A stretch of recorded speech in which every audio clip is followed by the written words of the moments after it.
تاریخ ناظرین، جب عمر ابن سعد شہدائے کربلا کے سر متاخر کوفہ روانہ کرنے کے بعد خود اپنے لشکر سمیت 11 محرم الحرام کے دن زوال تک کربلا میں رہا۔ اس نے اپنے لشکر کے مقتولین کی لاشوں کو جمع کیا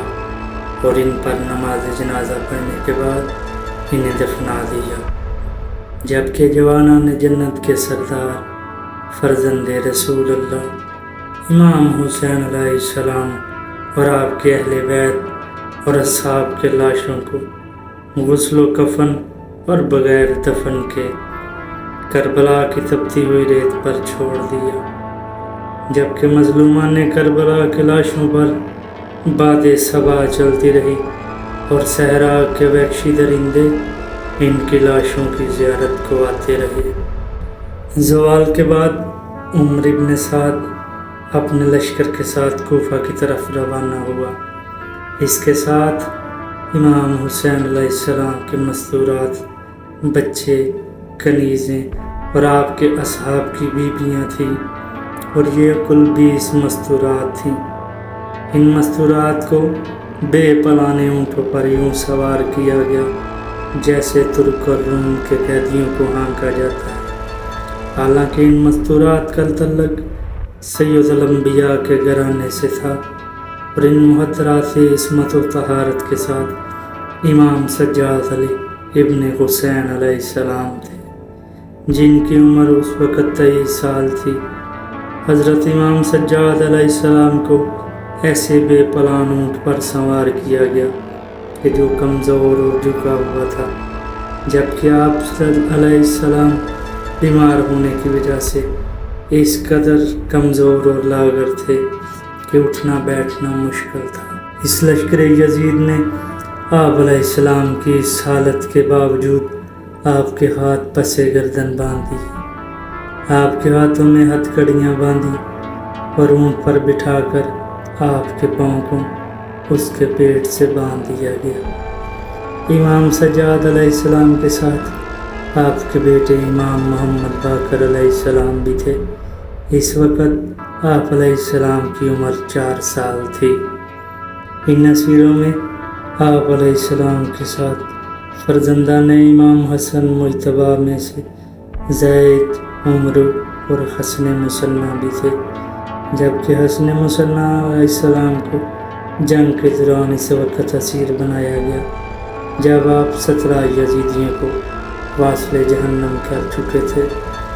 اس وقت آپ کو 18 زخم آئے تھے۔ ان اسیروں میں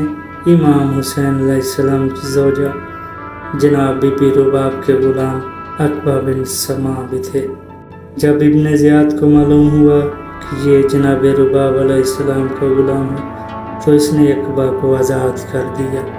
جب ان مستورات کو قید کر کے کوفہ لے جانے لگے تو ان مستورات نے کہا کہ تمہیں خدا کا واسطہ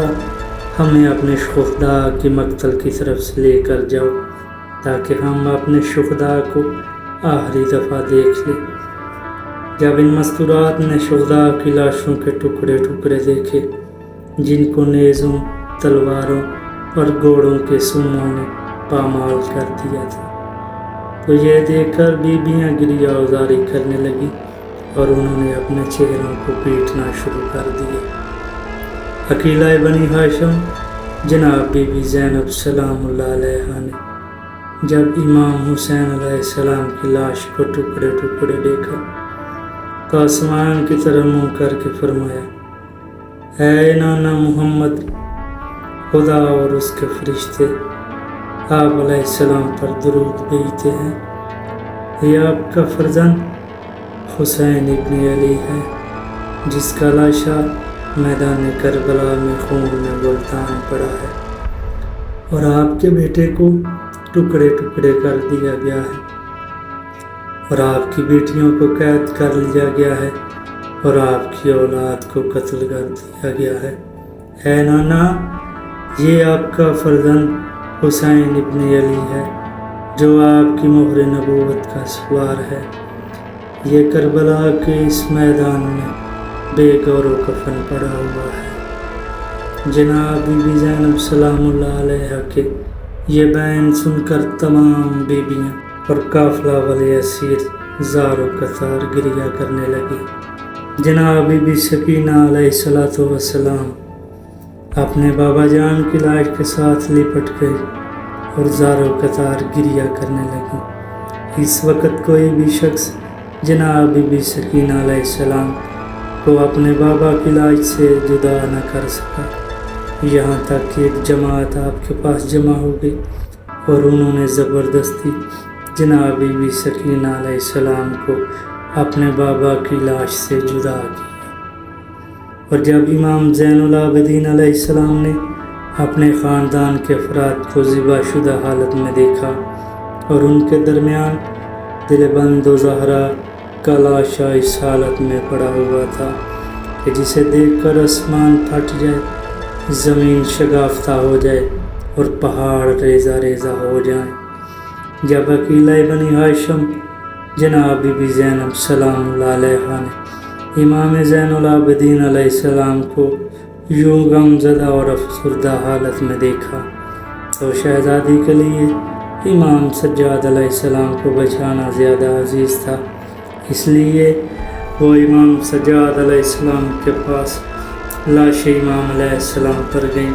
اور انہیں تسلی دی اور صبر کرنے کا کہا۔ یہ مستورات ابھی تک اپنے شہداء کے مقتل میں اپنے عزیزوں کی لاشوں پر آوازاری میں مشغول تھیں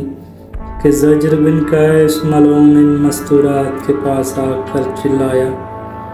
اور چیخ کر بولا کہ اب ان لاشوں سے اٹھو اور کوفہ کے لیے روانہ ہو جاؤ، لیکن کوئی بیوی اپنے پیاروں کے لاشوں سے نہ اٹھی۔ پھر اس نے ان بیویوں کو تازیانوں سے مارنا شروع کر دیا۔ لشکر یزید ان رسول زادیوں کے ارد گرد جمع ہو گیا اور انہیں زبردستی اونٹوں پر سوار کر کے کوفہ کی طرف روانہ ہو گئے۔ جب عقیلہ بنی ہاشم جناب بی بی زینب سلام اللہ علیہا اونٹ پر سوار ہوئیں تو انہیں اپنا گزرا ہوا وقت یاد آیا کہ جب آپ سلام اللہ علیہ کی عزت و عظمت کا دورہ تھا اور بنو عبد المطلب کے شیر اور بہادر اپنی ننگی تلواریں اور نیزوں کے ساتھ آپ سلام اللہ علیہ کے گرد پہرا دیتے تھے اور غلام اور کنیزیں آپ کی خدمت پر مامور ہوتی تھی۔ جب عمر ابن سعد کا یہ قافلہ کربلا کی اس بیابان سے فرزند رسول اللہ اور اصحاب فرزند رسول اللہ صلی اللہ علیہ وآلہ بغیر سروں کے لاشوں کے بغیر کفن و دفن کے چھوڑ کر چلا گیا تو قبیلہ بنو اسد کے لوگ بیان کرتے ہیں کہ کربلا کے اس میدان میں خون میں لت پت لاشوں سے نور کی کرنیں پھوٹ رہی تھی اور ان سے طیب و پاکیزہ خوشبو اٹھ رہی تھی جو پورے اس کربلا کے بیابان کو اپنی خوشبو میں لپیٹ رہی تھی۔ اتنے میں ایک خوفناک شیر آیا اور ان ٹکڑے ٹکڑے کی ہوئی لاشوں کے درمیان چلتا ہوا ایک مقدس وجود اور خدائیت کے لمبردار شہید امام حسین علیہ السلام کے پاس پہنچا۔ وہ آپ کے خون مقدس میں اپنے آپ کو لوٹنے پوٹنے لگا اور خود کو امام حسین علیہ السلام کے جسد اطہر سے مس کرنے لگا اور پھر یہ شیر زور زور سے دوڑنے لگا اور رونے چلانے لگا اور یہاں تک کہ رات ہو گئی اور انہی لاشوں پر پہرا دیتا رہا۔ جیسے رات ہوئی تو ان جسموں سے نور کی انباریاں نکل رہی تھی جو زمین سے آسمان کی طرف ٹکرا رہی تھی اور کربلا کا یہ میدان ان نور کی انباریوں کی وجہ سے اس طرح چمک رہا تھا کہ جیسے عرش بریں پر ستارے چمکتے ہیں۔ پھر جب 13 محرم الحرام کا دن نکلا تو قبیلہ بنو اسد کے لوگ میدان کربلا میں ان جسموں کو دفنانے کے لیے جمع ہوئے، مگر انہیں سمجھ نہیں آ رہی تھی کہ کون سا جسم کس کا ہے اور وہ کس قبیلے کا ہے۔ ابھی وہ اس بات میں پریشان و حیران تھے کہ اجاز امامت سے جناب امام سجاد علیہ السلام زمین کربلا پہ وارد ہوئے، تو امام سجاد علیہ السلام نے قبیلہ بنو اسد کے لوگوں کو ان تمام افراد کی لاشوں کے بارے میں آگاہ کیا۔ آپ نے انہیں یہ بھی بتایا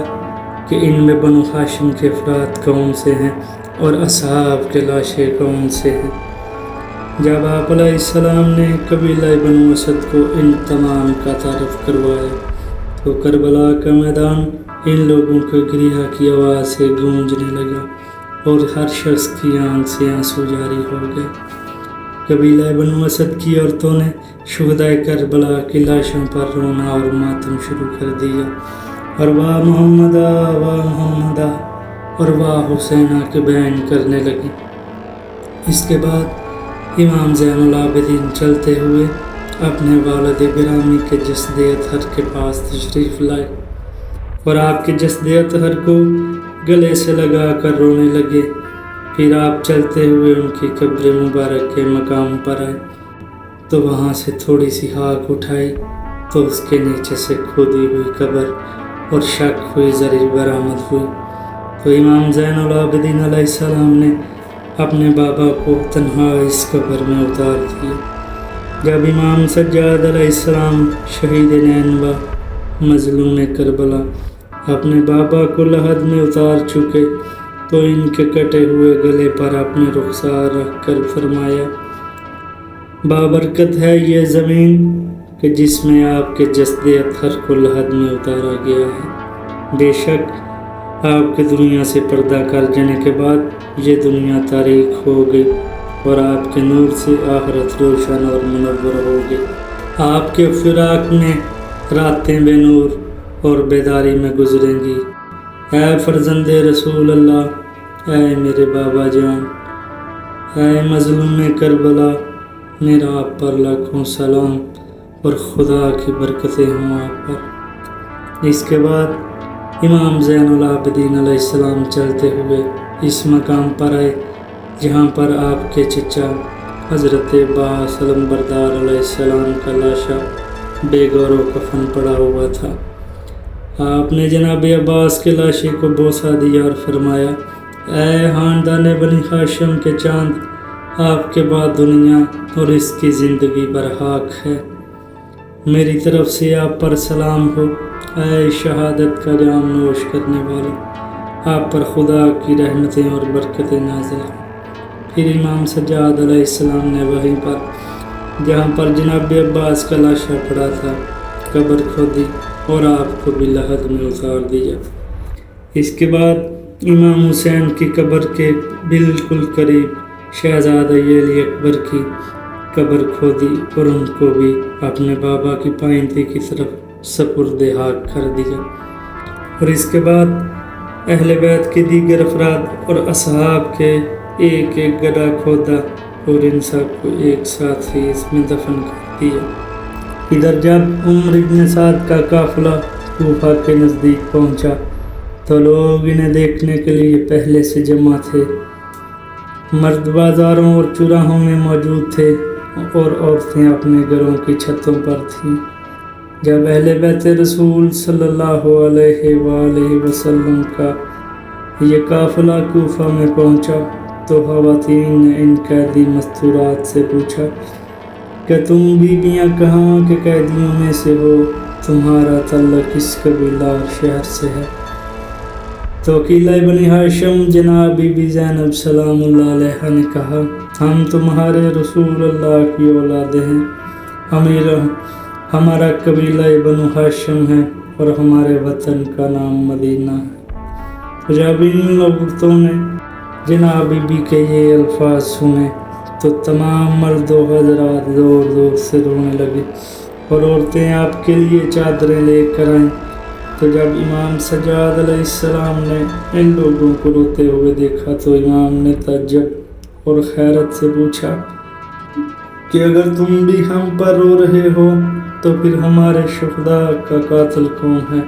اور ہمیں یوں قید کر کے گلیوں اور بازاروں میں رسوا کرنے والا کون ہے؟